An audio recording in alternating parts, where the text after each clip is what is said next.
Watasay Ston, episode 19. Watasay Ston.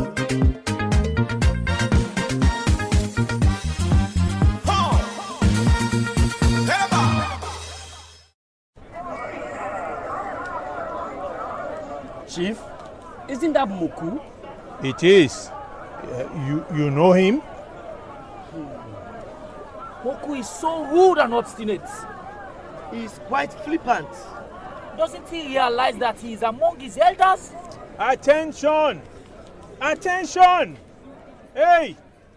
Listen to me, all of you. Moku, do you want to disrupt this meeting as well? Why are you behaving like this? Huh? I am warning you.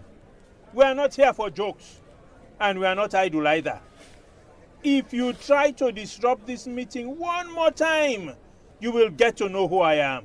This is too much. It should be dealt with. Small boy with no respect for his elders. Chief? Yes, Chief Bala. Do you remember I told you about a young man who caused a problem in my village and ran off without paying the fine? Yes, Chief Bala, I remember. It was Muku. Yeah? Yes. So this is where you've been hiding.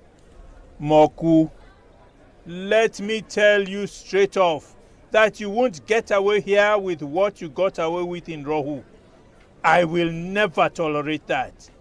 If you don't believe, try me. You will know that I am not making idle threats. Chief is angry. Let Moku speak if he dares. He has been warned. Now, if anyone has a question, this is the time to ask. Samba and his people are here to answer your questions. I encourage you all to ask questions because this is how we get knowledge. Yes, Ahmed. Yes, Chief. I make my living by cutting and selling wood. If you say we should stop cutting the mangroves, how does someone like me earn a living and survive? I have a family to support. Samba. You will survive. Nobody said you should stop cutting the mangroves totally. All we are saying is that when you cut the mangroves, you should plant new ones. If we just keep cutting without replanting, there will come a time when there will be no mangroves to cut. Isn't that so? Yes. So, we should make sure that we replant or do rotational cutting. If we cut these plots for the next 2 or 5 years, we conserve the other for the same amount of years and move to the next plot. By that, the mangroves and their biodiversity will naturally regenerate over the years. People call me Marie Dembad. Okay, nice name. I am a fishmonger, and we fishmongers depend on mangrove wood to dry our fish.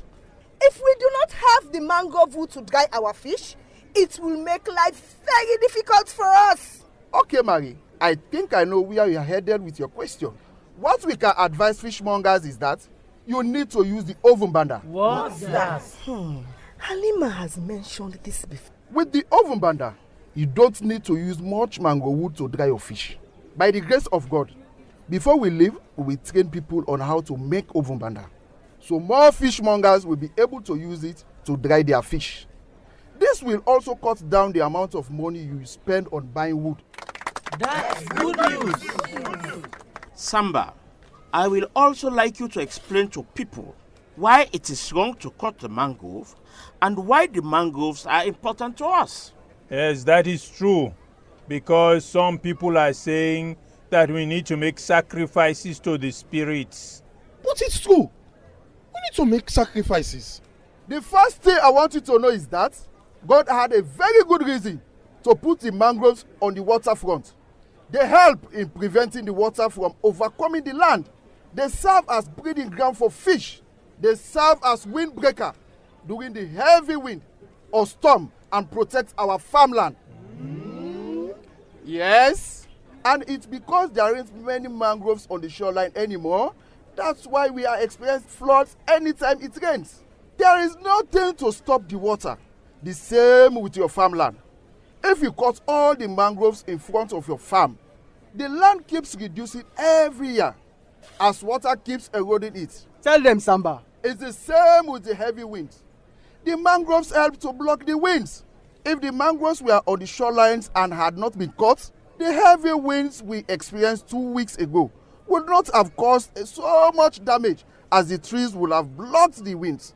The wind would not have carried away the roofs of your houses.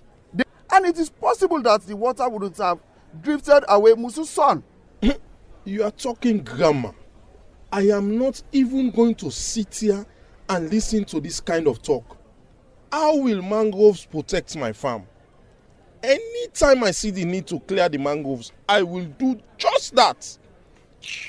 Do you want manatees to keep destroying my farm? Moku, why are you behaving this way? What did I do? I heard what you said. You should speak out and not sit here grumbling next to me. Moku is very stubborn. Chief has warned him. Whatever is being said here is for our Hey, own good. hey! What is going on over there? Chief, it's Moku. Moku again? This young man will not change. He will change. Samba, before the end of this meeting, we will pass the bylaws. And as long as we are all agreed on them, anyone who violates them will be properly dealt with. I agree with you, Chief. Mangroves are what makes it possible for everybody to live in this community. There have to be bylaws that will protect them, so they will continue to be in this community. I think a lot of people have a better understanding now about why we should preserve the mangrove. That's true, Chief. That is good, because this is the only town we have.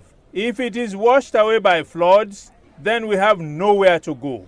We don't want to be like other people whose community has been washed away. Chief, before we leave this town, we will help your people to start replanting the mangroves again.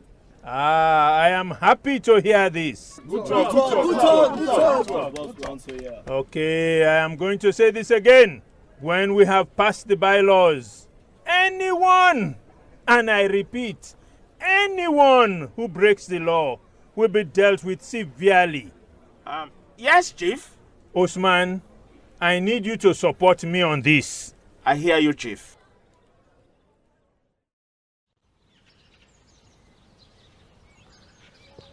I am already late for this meeting, and the meeting is so important that one cannot afford to be late. I'm quite sure they are far gone in the deliberations by now. Isn't that Rugi? Hey, Rugi! Rugi! Rugi! Are you not going to answer me? Why should I answer you? I don't understand the question. If I call you, shouldn't you answer me? I am not obligated to answer you. Wait a minute. What's your problem with me? Don't you know? No, I don't. Do you expect me to be happy with someone who is having an affair with my husband? Rugi, are you still going on about that? We should put that behind us now. It's in the past. It is not all in the past. Since you met Ahmed and I at the bar, your attitude has completely changed towards me. It is because you are having an affair with my husband. And I am a very jealous person. You were my friend and I never expected you to do that to me. Rugi, I am not having an affair with Ahmed. Don't tell me that. Trust me, I am not having an affair with Ahmed. He is just a friend. Friend? Friend? Yes. A man and a woman. Friends? Yes. Do you think I'm a fool? If you see Ahmed and I together in a bar does not mean that we are having an affair. You even have the guts to stand up and challenge me then. That was because you were abusing me. And the place was full of people. I needed to save face. Please forgive me. Let's forget about that now. You are still my friend. We are no longer friends. Are you sure? Yes. I no longer want you as my friend. And let me tell you, if you don't stop seeing my husband, if you don't stop seeing him, the next time will be worse. Ahmed and I have come a very long way. Stay away from him, I say. Mr. Fidi did not come to class. I am happy he did not come. Why? I am tired. I want to go home and rest before I start studying. I hear there is a big meeting at Chief's house. That old man likes meeting. This one is quite important. Even my mother is going to attend. Why do you say that? Because people from the National Protected Area Authority, NPAA, are here. NPAA? Why are they here? Don't you see all the floods and heavy winds that have been causing damage in our community recently? Yes. And it all has to do with the indiscriminate cutting of the mangroves. Yes. I remember teacher talking about that in class the other day. This is why the chief has called the NPAA people. They've even gone around the town to see things for themselves. I saw them the other day. So today is a very big meeting. I hope to God that they reach some type of agreement. People here are so stubborn. That is so true. After the floods, some people were saying that we needed to make a sacrifice to the spirits. Is that what they said? Yes, but Chief is a very intelligent man. That's why I like him. He is also quite knowledgeable. I want them to pass the bylaws to stop people cutting the mangroves indiscriminately. The law is the only thing that the people respect in this town. If the laws are passed, it will help prevent more floods in this town.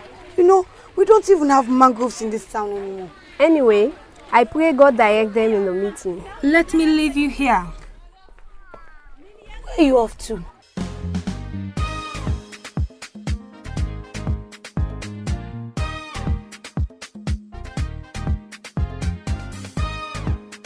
In Watasay Ston today, Augustine Sanko played Bala, Julius Spencer played the Chief, Philip Wright was Ahmed, Abdul Kamara was Samba, Alice Bangura was Mari, Kevin Roberts was Moku, Elkina Harding was Usman, Paulo Senesi was Brima, Halima Tujalo, Aminata Kainesi and Adama Mansare were voice 1, 2 and 3. Violeta Moody was Musu, Mariam Asiri Asgil was Rugi, Rekiatu Rawlings was Halima, and Adama Mansare and Janet Kamara were the two friends. Watasay Ston radio drama is brought to you from the American people through the USAID-funded West Africa Biodiversity and Climate Change WABIC program, and is produced by Premier Media Group.